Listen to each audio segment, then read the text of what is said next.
కొత్తగా జయరాజ్ గారు ఒక పాట రాశారు, మార్క్సిజాన్ని అంబేద్కరిజాన్ని జోడించిన పాట.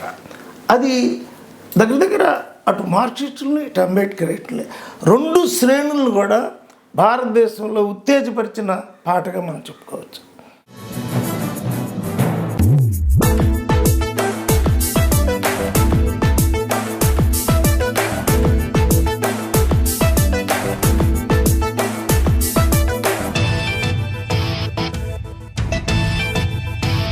జగోరే జాగో అంబేద్కర్ జగజ్జననేత అంబేద్కర్ భవితకు మార్గం అంబేద్కర్ అడుగులకు ప్రాణం అంబేద్కర్ జగోరే జాగో అంబేద్కర్ జగజ్జననేత అంబేద్కర్ భవితకు మార్గం అంబేద్కర్ అడుగులకు ప్రాణం Ambedkar. The Indian village is not a single social unit. The two major divisions are between the touchables and the untouchables. Teacher Ambedkar మా బతుకు ఫ్యూచర్ అంబేద్కర్ మా దారికి టార్చ్ అంబేద్కర్ భారత్ కు మార్క్స్ అంబేద్కర్ మా వల్లో టీచర్ అంబేద్కర్ మా బతుకు ఫ్యూచర్ అంబేద్కర్ మా దారికి టార్చ్ అంబేద్కర్ భారత్ కు మార్క్స్ అంబేద్కర్ జాగోరే జాగో అంబేద్కర్ జగజ్జననేత అంబేద్కర్ బడుగులకు ప్రాణం అంబేద్కర్ భారత్ కు మార్క్స్. ఒక జాతిని జాగృతపరిచిన అంబేద్కరు భారతదేశానికి మార్క్స్ లాంటి వాడు అనడంతో మార్క్సిస్టు మొత్తం సమాజం ఆలోచించే దశకి నీళ్ళాలు ఉద్యమానికే అది శిఖరం అయిపోయింది. ఇవాళ జయరాజు గారు ఎంత గొప్పవాడంటే రెండు ఫోర్సెస్గా, ఒక వర్గ పోరాటము, రెండోది కుల నిర్మూలన పోరాటము, ఈ రెండింటినీ సమన్వయం చేసే ఒక పీరియడ్లో ఈ పాట ఒక జాతీయ గీతంగా వచ్చింది. అందుకే ఎక్స్టెన్షన్ ఆఫ్ థాట్. అంతకుముందు అంబేద్కర్ పాటలు రాసిన వాళ్ళందరికంటే కూడా మార్క్సిజాన్ని కలుపుకున్న పాటగా ఇది ముందుకు వచ్చింది. అందుకే జయరాజ్ గారి యొక్క ప్రత్యేకత మనకు అక్కడే ఉంది. అందులో కాకుండా ఎంపసైజ్ ఆఫ్ పాటలో ఎంపసైజ్ చేస్తుంది. ఎంపసైజ్ చేశాడు, పాయింట్ని ఎంపసైజ్ చేశాడు. ఏం జగోరే జాగో అంబేద్కర్ జగోరే జాగో భవితకు మార్గం, ఎబ్రివేషన్స్ క్రియేట్ చేశాడు. భవితకు మార్గం అంబేద్కర్ భారతకు మార్క్స్. అక్కడ ఎత్తుపల్లాల్లో తాను ఒక మెలోడిక్ స్టైల్ కూడా పెట్టుకున్నాడు. పైన ఎలా అనాలి, బీట్, జగోరే జాగో అంబేద్కర్ జగోరే జాగో అంబేద్కర్ అన్న దగ్గర నుంచి కాకుండా భవితకు మార్గం అంబేద్కర్ భారతకు మార్క్స్ అంబేద్కర్. అప్పుడు డ్రమ్మిస్ట్కి కానీ వీటికి బిటగారిస్ట్కి కానీ బీట్ మెలోడీ మిక్స్ అయినప్పుడు వచ్చే ఒక మహోత్తరమైనటువంటి గీత దృశ్యం కూడా ఆయన చేయగలిగాడు. గీతం రాస్తే చాలదు, దానికి బీట్ ఉండాలి, దానికి మెలోడీ ఉండాలి. ఈ రెండు కలిసినప్పుడు మాత్రమే మాకు గుంటూరులో రమణ ఇవి తీసుకొస్తూ ఉంటాడు. మా గుంటూరులో పుట్టిన రమణకు కూడా ఈ బీటు మెలోడీని మ్యాచ్ చేసే గుణాలు ఉన్నాయి. ఆయన కూడా మహాకవి. ఈ కవులు ఈయన తీసుకొచ్చినటువంటి దానిలో ప్రధానంగా జగోరే జాగో అంబేద్కర్ జగజ్జననేత అంబేద్కర్ బడుగులకు మార్గం అంబేద్కర్ అంటే బడుగులకు మార్గం అంబేద్కర్ అనడంతో ఆయన మార్క్సిజాన్ని అంబేద్కరిజాన్ని మిక్స్ చేసి న్యూ కాన్సెప్ట్ ఆఫ్, అంటే కొత్త మార్గం ఒకటి వచ్చింది, యూ విల్ రిసీవ్డ్ ఇట్, కొత్త మార్గాన్ని మీరు రిసీవ్ చేయండి మార్క్సిస్టులు చెప్పినంత పనిచేశాడు ఒక్క వాక్యంతో.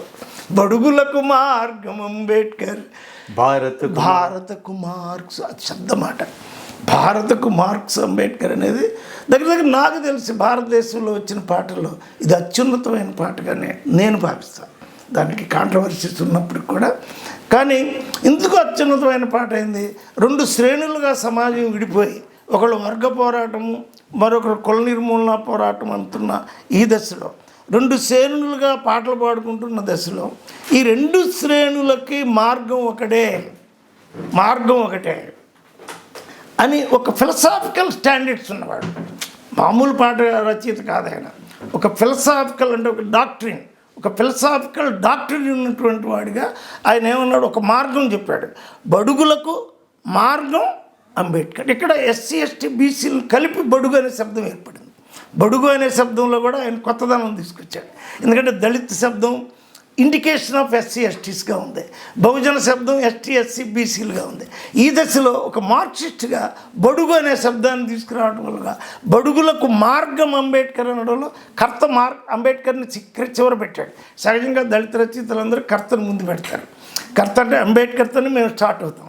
కానీ ఆయన మార్క్సిస్ట్గా కర్తను చివరలో పెట్టి బడుగులను, అంటే కర్త ఎవరు, బడుగులు అనుసరించవలసిన వాళ్ళు ముందు పెట్టి అనుసరించాల్సిన బాటను మధ్యలో పెట్టాడు. ఇది కొత్తగా అనిపించింది నాకు. సహజంగా మేమందరమైనా పర్సానిఫికేషన్లో రాస్తాం. అంబేద్కర్ ఉంటే అంబేద్కరే మాకు ముందు ఉంటాడు, బడుగులు ముందు ఉండరు. కానీ బడుగులకు మార్గం అంబేద్కర్ అని అక్కడ పెట్టాడు. అలాగే 2 పాయింట్స్ కూడా ఆయన నాకు నచ్చినాయి. అంటే అది పూర్తిగా అందరూ అంగీకరిస్తారు లేదు, కానీ భారత్కు మార్క్స్ అంబేద్కర్ అన్నాడు. న్యాయంగా మార్క్స్ కంటే అంబేద్కర్ చాలా గొప్పవాడనే ఒక పెద్ద థీసిస్ ఉంది. ఎందుకంటే మార్క్స్కి వరల్డ్ను మార్చేంత ఫిలాసఫీలో వర్గమే ఉంది, కానీ ఫిలాసఫీ లేదు.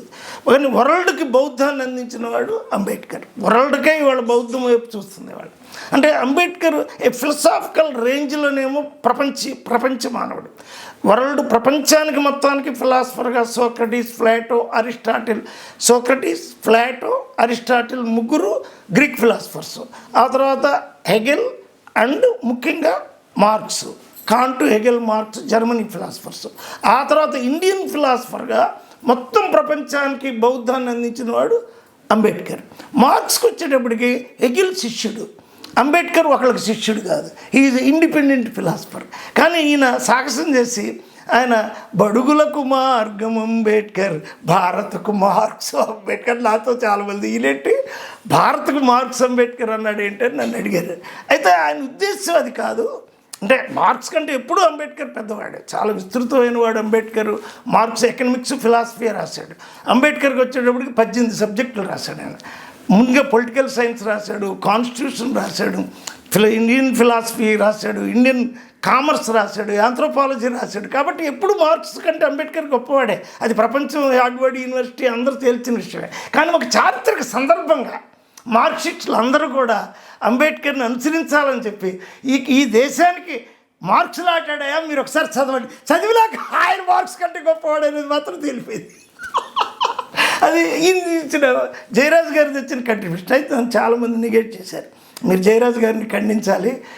జయరాజు గారు ఏంటి, మార్క్స్ ఎక్కడ, అంబేద్కర్ ఎక్కడ? ఎందుకంటే అంబేద్కర్ మీద ప్రపంచం అంతా కూడా ఇవాళ అంబేద్కర్ వైపు చూస్తుంది, మార్క్స్ వైపు చూట్ల. The failure of Marxism in Russia, ఇది ఉక్రెయిన్ మీద దాడి చేస్తూ ఉంది. The failure of Marxism of China, అది ఇండియాని ఆక్రమించాలని చూస్తుంది. మార్క్సిజం ఫెయిల్ అయినా మార్క్స్ ఫెయిల్ కాల. అంబేద్కరిజం ఇవాళ దళితుల్లో దళారితనాలు అవి వచ్చినా అంబేద్కర్ ఫెయిల్ కాడు. The ism is different, the person is different. కానీ ఎప్పటికీ అంబేద్కర్ అంత మార్క్స్ కాలేడు, అది సాధ్యం కాదు. ఎందుకంటే ఒక ఆయన యూదుల్లో పుట్టాడు. యూదుల్లో పుట్టిన సోక్రటీస్ కానీ యూదుల్లో పుట్టినవాడు ఎవడు కూడా ఇవాళ ప్రపంచంలో కీర్తివంతులయ్యారు. కానీ డౌన్ ట్రాడన్ నుంచి పుట్టినవాడంతా కాలేకపోయారు. ఎందుకు? ఒక లూథర్ కింగ్ కావచ్చు, ఒక డాక్టర్ బిఆర్ అంబేద్కర్ కావచ్చు, ఒక నెల్సన్ మండేలా కావచ్చు, వాళ్ళంతా వాళ్ళు కాలేకపోయారు. వాళ్ళు ఫిలాసఫర్సే. కానీ వీళ్ళు బాటం నుంచి పోరాటం చేశారు. మగధ చెరువు పోరాటంతో చేస్తే అటువంటిది మార్క్స్ చేయలేకపోయాడు. మార్క్స్ జస్ట్ రచయిత అంతే, ఆయన రచనలే చేశాడు. కానీ ఒక మగధ చెరువులాగా ఒక చోటకెళ్ళి పోరాటం చేయలేకపోయాడు. అదే లెనిన్ పోరాటమే చేశాడు, కానీ ఫిలాసఫీని రచించలేకపోయాడు. The comprehensive thought in world, Marx ఎలాగో ఫిలాసఫీ తీసుకొచ్చాడో దాన్ని ఎకనామిక్స్లోకి ఎలా ట్రాన్స్ఫర్ చేశాడో అది బాగా ప్రచారమైనంత అంబేద్కర్ కాల. కానీ ఈయన ఒక్క మాటతో 2 డిబేట్కి వచ్చినాయి. అది నా కాలదు. జయరాజు గారు చెప్పిన ఈ మాట నన్ను అందరూ ఏది ఇచ్చారు, ఆయన ఖండించండి, నేను ఖండించను. ఎందుకంటే ఒక సందర్భంలో తీసుకొచ్చాడు ఆయన. మార్క్సిస్టులు అందరూ కూడా మార్క్సే గొప్పవాడు అనుకుంటున్న సందర్భంలో జయరాజు గారు తీసుకొచ్చి ఒక కాయన వేసాడు. అది చాలా ధైర్యం ఉండాలి. అంబేద్కర్ రేట్లతో పెట్టుకోవడం అంటే అది సాధ్యం కాదు. మహర్సు జాతి, తుపాకులు ఉన్న జాతులు, పల్నాటి యుద్ధాలు చేసిన జాతులతో పెట్టుకున్నాడు జయరాజు గారు. భారత్కు మార్క్స్ అంబేద్కర్ అని వేసాడు. అయితే భారత్కు మార్క్స్ అనేటటువంటిది మార్క్సిస్టులు బాగా రిసీవ్ చేశారు అంబేద్కర్ రేట్ల కంటే నాకు తెలిసి. గ్యాస్ ఈయన్ని కూడా స్టడీ చేయాల్సిన అవసరం ఉంది. ఇవాళ సిపిఎం, ఇవాళ సిపిఐ, ఇవాళ నక్సలైట్లు అంబేద్కర్ వాల్యూమ్స్ని అడవుల్లోకి తీసుకెళ్ళి చదువుతున్నారంటే ఈ వాక్యం ప్రభావం ఉందని చెప్పి నేను తప్పకుండా నమ్ముతున్నాను. అందుకు జయరాజు గారికి అభినందన చెప్తున్నాను. It's controversy, definitely controversy. కానీ కొన్ని కాంట్రవర్సీ వాక్యాలు కూడా ప్రపంచాన్ని వెలిగించి దేశాన్ని వెలిగిస్తే ఒక కొత్త మార్గాన్ని తీసుకొస్తాయి.